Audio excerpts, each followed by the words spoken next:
يشتري لهو الحديث ليضل عن سبيل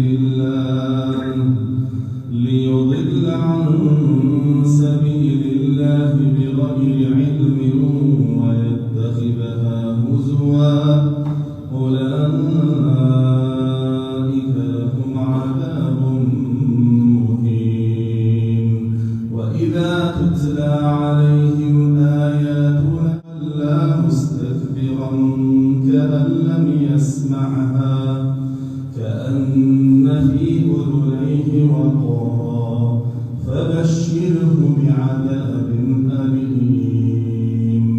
إن الذين آمنوا وعملوا الصالحات لهم جنات النعيم خالدين فيها وعد الله حقا وهو العزيز الحكيم.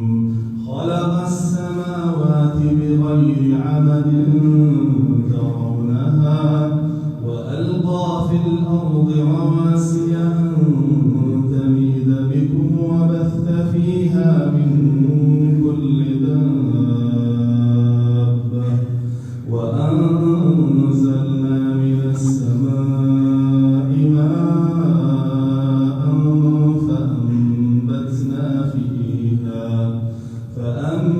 فأنبتنا فيها من كل زوج كريم. هذا خلق الله فأروني ماذا خلق الذين من دونه بل الظالمون في ضلال مبين.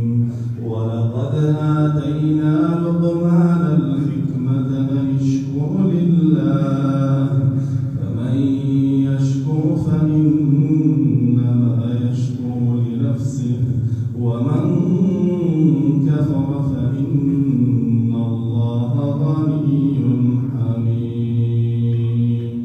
وإذ قال لقمان لابنه وهو يعظه يا بني لا تشرك بالله إن الشرك لظلم عظيم.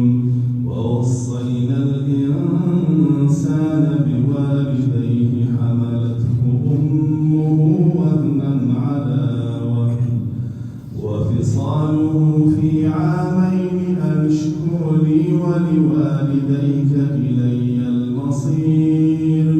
وإن جاهداك على أن تشرك بي ما ليس لك به علم فلا تطعهما وصاحبهما في الدنيا معروفا واتبع سبيل من أناب إلي ثم إلي مرجعكم أنبئكم بما كنتم تعملون. يا بني إنها إن تك مثقال حبة فتكن في صخرة أو في السماوات أو في الأرض يأت بها الله إن الله لطيف خبير. يا بني أقم الصلاة وأمر بالمعروف وانه عن المنكر واصبر على ما أصابك إن ذلك من عزم الأمور. ولا تصعر خدك للناس ولا تمش في الأرض مرحا إن الله لا يحب كل مختال فخور. واقصد في مشيك واغضض من صوتك إن